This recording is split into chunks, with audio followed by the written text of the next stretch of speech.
ओम अंजनी सुताय नमः। आप सभी को दिवाली के पर्व की हार्दिक शुभकामनाएं। दिवाली जो कि लक्ष्मी जी की पूजा का पर्व है, इस दिन हनुमान जी की उपासना करने से शक्ति, साहस और नकारात्मक ऊर्जा से रक्षा मिलती है।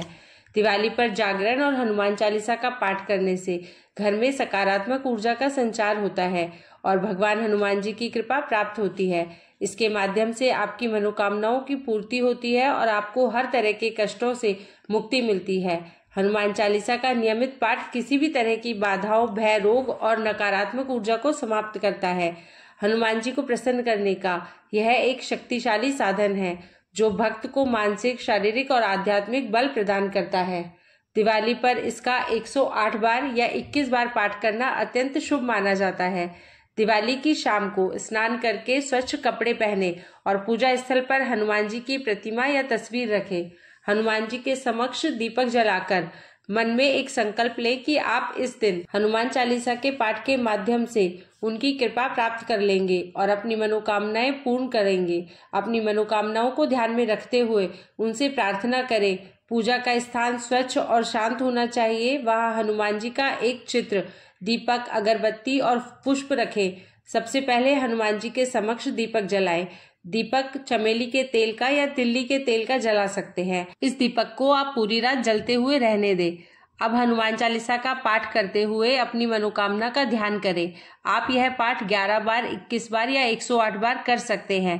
पाठ के अंत में हनुमान जी की आरती करें और उन्हें प्रसाद अर्पित करें। प्रसाद में आप उन्हें गुड़ चने का भोग लगा सकते हैं और बूंदी का या फल का भोग भी लगाया जा सकता है। हनुमान जी की आरती कपूर से करें। कपूर से आरती करने से हमारे जीवन की नकारात्मकता दूर होती है। आरती के बाद आप हाथ जोड़कर हनुमान जी से अपनी मनोकामना की पूर्ति की प्रार्थना करें।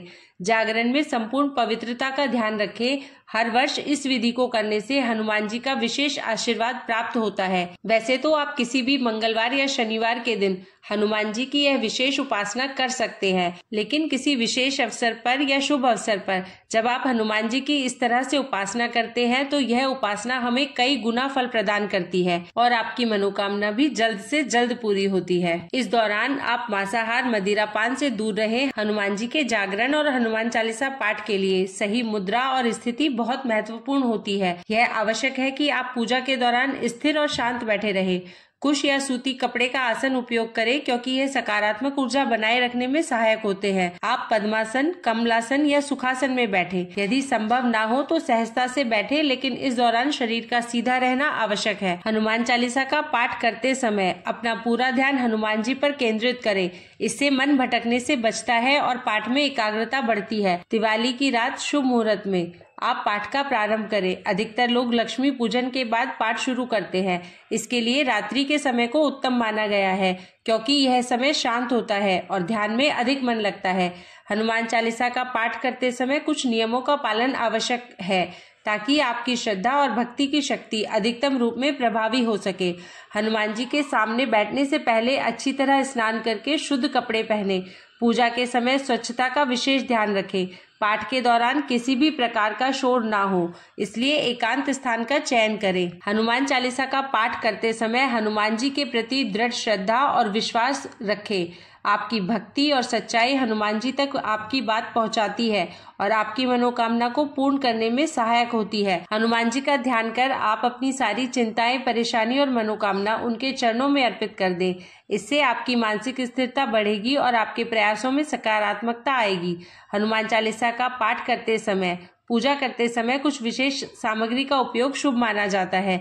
इससे पूजा में पूर्णता आती है और भक्त की सभी इच्छाएं पूरी होती है। पूजा स्थल पर हनुमान जी की प्रतिमा या तस्वीर रखें। पंचमुखी हनुमान जी की प्रतिमा या तस्वीर हो तो बहुत ही अच्छा है, नहीं तो आप राम दरबार की तस्वीर भी रख सकते हैं। इस विशेष पाठ के लिए अखंड दीपक जलाना अत्यधिक शुभ माना जाता है। आप तिल के तेल का या चमेली के तेल का दीपक जला सकते हैं। इससे हनुमान जी की विशेष कृपा प्राप्त होती है। आप हनुमान जी को प्रसन्न करने के लिए उनका प्रिय भोग भी चढ़ा सकते हैं।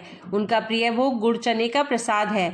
आप हनुमान जी को सिंदूर और चंदन अर्पित करें। आप चमेली के तेल में सिंदूर मिलाकर हनुमान जी को तिलक अवश्य करें। हनुमान जी को लाल रंग के पुष्पों से सजाएं। अक्षत, चावल और गंगाजल का प्रयोग पूजा में अवश्य करें। गंगाजल का छिड़काव शुद्धि के लिए होता है। आप जिस पुस्तक से हनुमान चालीसा का पाठ करेंगे उसे पूजा स्थल पर पहले से ही रख लें। पुस्तक को हनुमान जी के चरणों में रखें। संकल्प कैसे लेना है? अपनी मनोकामना की पूर्ति के लिए हनुमान जी के समक्ष एक दृढ़ निश्चय रखना। सबसे पहले हनुमान जी के चरणों में फूल चढ़ाएं और हाथ में जल लेकर अपनी मनोकामना बोले। संकल्प लेने का अर्थ है अपने इरादों को मजबूती से हनुमान जी के समक्ष रखना।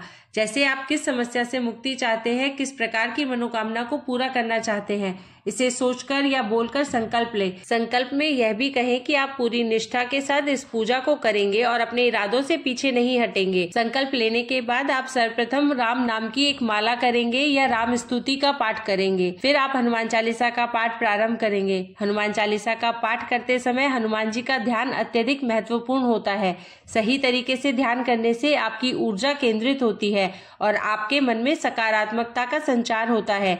हनुमान जी के शक्ति, साहस और सेवा भावना को अपने मन में रखें और उनके संकट मोचन रूप की कल्पना करें। अपनी विशेष मनोकामना का ध्यान करते हुए उस मनोकामना के पूर्ण होने की कल्पना करें।